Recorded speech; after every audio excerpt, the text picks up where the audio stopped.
Om Swastiastu, selamat pagi Bapak Ibu peserta pelatihan. Gimana kabarnya? Eh, saya harap Bapak Ibu dalam keadaan sehat-sehat saja mengikuti pelatihan ini. Baik, sebelum kita ke materi, mari kita berdoa terlebih dahulu sesuai dengan agama dan kepercayaannya masing-masing. Untuk doa dipersilahkan. Doa mulai.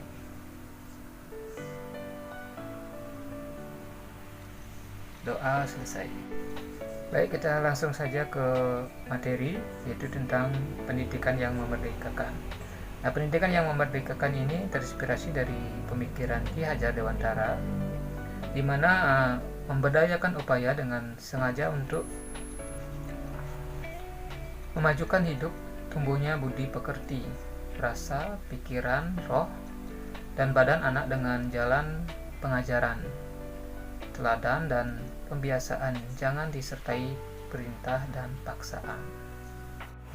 Selanjutnya kita akan membahas mengenai dasar-dasar pendidikan. Yang pertama, arti dan maksud pendidikan.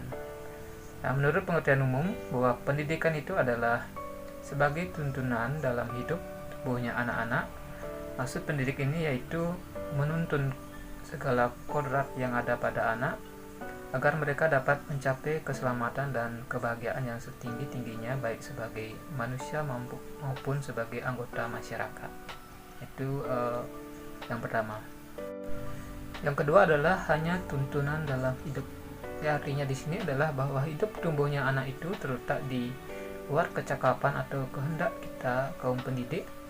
Anak-anak itu sebagai makhluk manusia dan benda hidup, sehingga mereka hidup dan tumbuh menurut kodratnya sendiri. Yang ketiga, perlukah tuntunan pendidikan? Nah, di sini ada pertanyaan ya, perlukah tuntunan pendidikan itu? Nah, meskipun pendidikan itu hanya tuntunan, di dalam hidup tumbuhnya anak-anak tetap perlu juga pendidikan. Itu berhubungan dengan kodrat, keadaan, dan keadaannya setiap anak ya.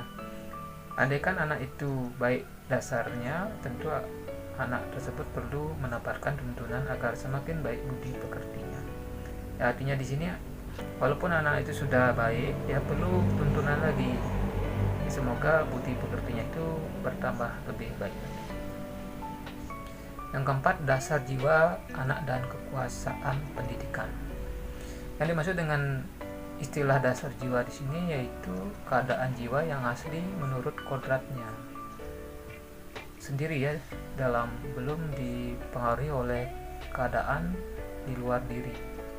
Dengan kata lain, keadaan jiwa yang dibawa oleh anak ketika lahir di dunia.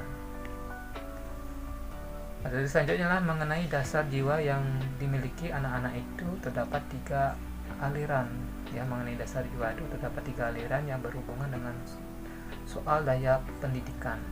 Yang pertama adalah anak yang lahir di dunia itu diumpamakan sebagai selai kertas yang belum ditulis, sehingga kaum pendidik boleh mengisi kertas yang kosong itu menurut kehendaknya.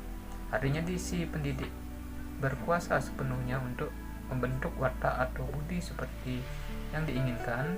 Nah, ini menurut teori dinamakan teori rasa atau lapisan lilin.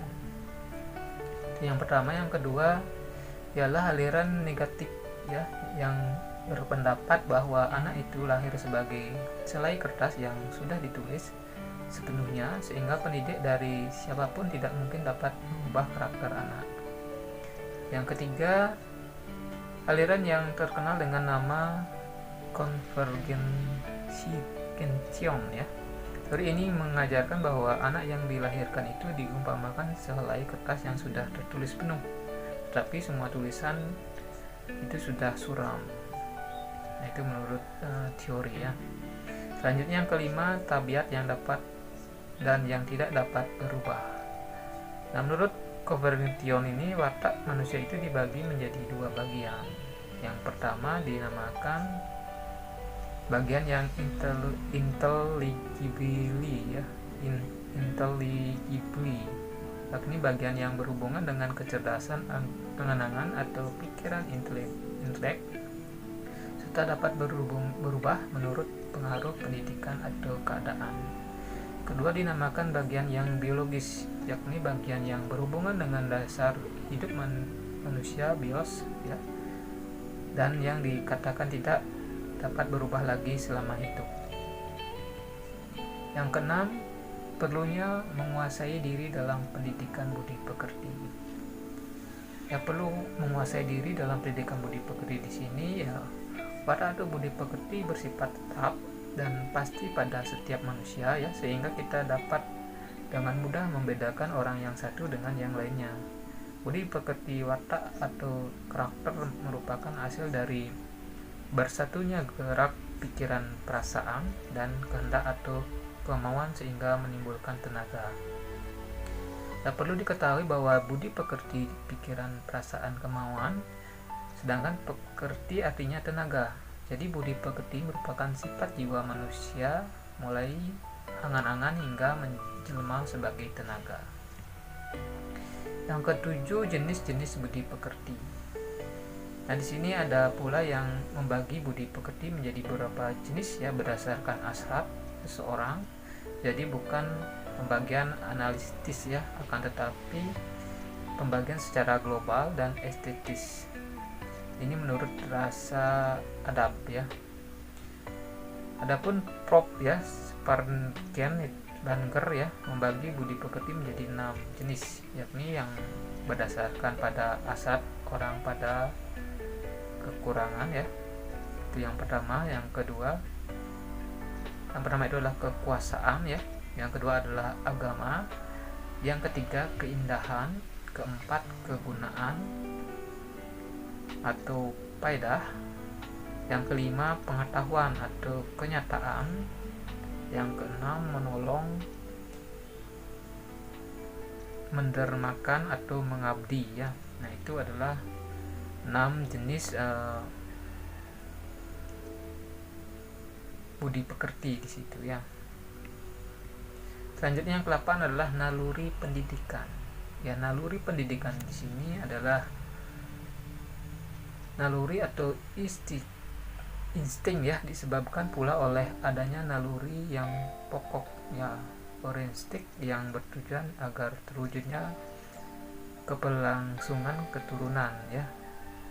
Pendidikan yang dilakukan oleh setiap orang terhadap anak-anaknya pada umumnya hanya berdasarkan pada cara kebiasaan atau tradisi ya, dan seringkali dipengaruhi oleh perasaan yang berganti-ganti dari si pendidik. Dengan kata lain, tidak dengan kesiapan dan tidak tetap ya. Jika terdapat kesiapan, maka kesiapan itu hanya berdasarkan atas perkiraan atau rabaan ya belaka. Nah, ini tidak berdasarkan pengetahuan. Nah, itu materi mengenai dasar-dasar pendidikan. Baik, demikianlah materi pada pertemuan kali ini. Jika ada materi yang belum dipahami, Bapak Ibu bisa tulis pada chat room. Karena terbatasan waktu untuk pertemuan hari ini, Pak cukupkan sampai di sini. Nah, kita tutup dengan Brahma Santi. Om Santi.